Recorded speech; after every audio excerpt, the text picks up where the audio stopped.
Yan, good morning mga kasisi. Ayan, magluluto po ako ng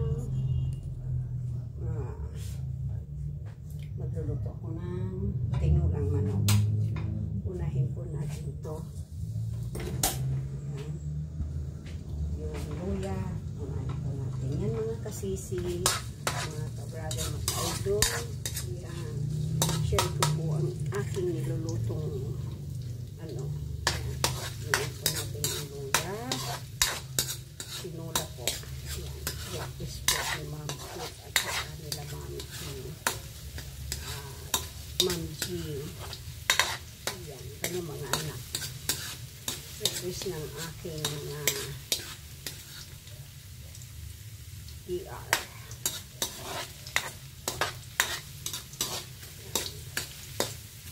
Pag ano na po yung sunod na po yung luya, susunod natin yung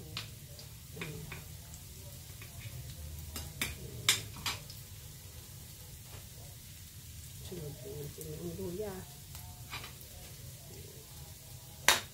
Medyo sunodin po yung pamamaraan po ng aking pagsinula na favorito ng lahat ng mga Pilipino dito sa ating lugar. Ito po ang pinaka-special. Alam niyo po yan. Is tinulang manok. Yan. Hindi ko alam kung yung paraan po ninyo sa pagluluto ng tinulang manok. Pero, ayan po. Tinulang manok ang ating lulutuin. Yan. Dahil medyo maging brown na yung hayaan niyo pong maging brown yung luya bago nyo ilagay ang onion. Okay. Garlic pala. Mali mga ka-guys. Ayan. Tuluto po tayo ng tinula. Ayan po. Pagmasdan po natin pinalayan. Medyo sunod na siya yan. Lapit ko po ang camera sa inyo para makita nyo yung paraan ko sa pagluluto ng ating tinula. Ayan. Lang po nga.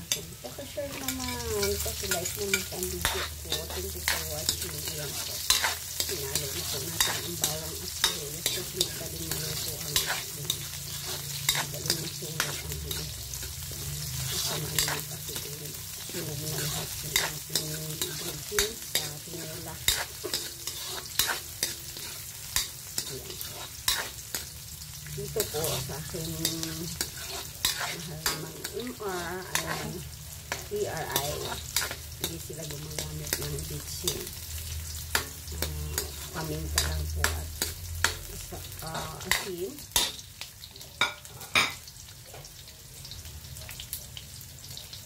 Ayan po.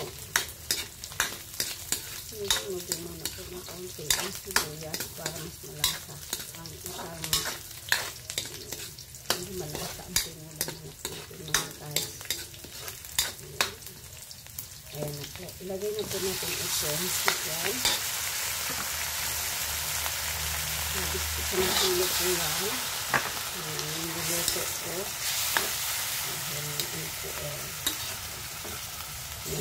Marami-rami. Ayan. So ngayon, ilagay muna natin yung konti. Asin mga guys, konting salt. Yan, konting asin. Tapos very char lang po yan. Lagyan natin ng durog na paminta.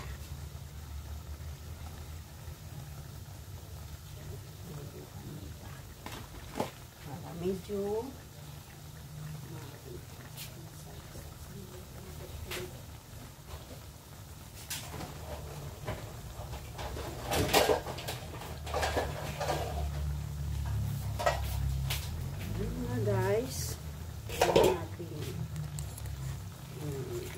haluin ko muna bago po ano natin probe na probe ang aking niluluto mga guys, mga kasister. Ayan, probe na masarap yung probe ko. Ayan. Guys, napakasarap na tinulang manok na pinaka-special dito sa ating bansang Pilipinas. Ayan. Ngayon, ang gagawin po natin, kailangan natin po, takpan muna po natin ito bago yan ay, ano natin yung, ano, para lumabas yung konting mantika. Yan po. Okay.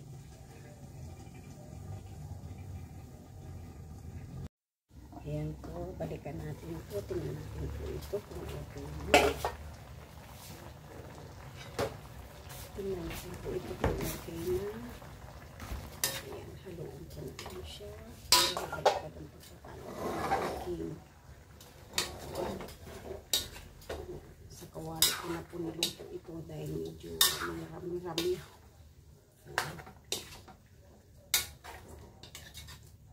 Milo ang paghalo ng ano.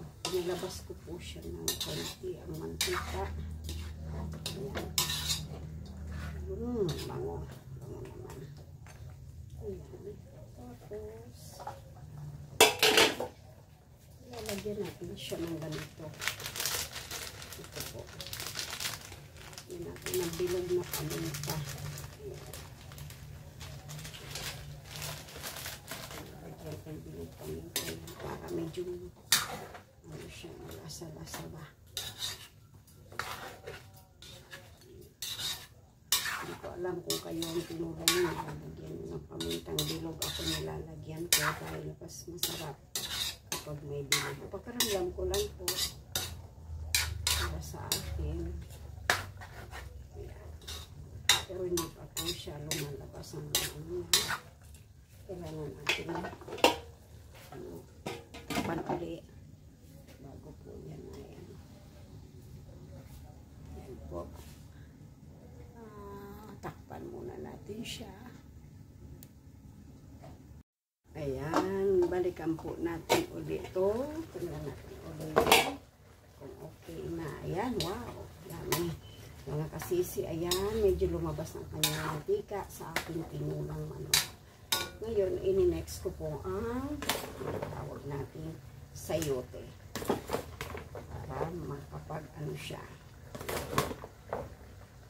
Halo natin ito. Gamitin na natin yung langgana.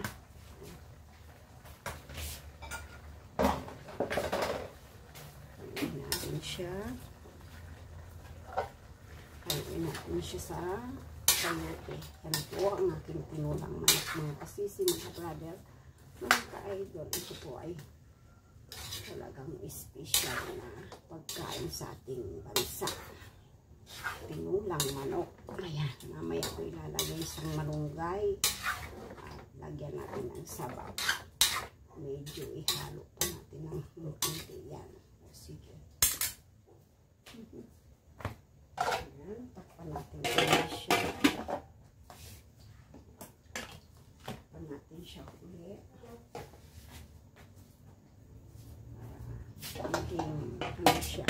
Pag maluto na, lalagyan natin ng sabaw, mga ka-brother.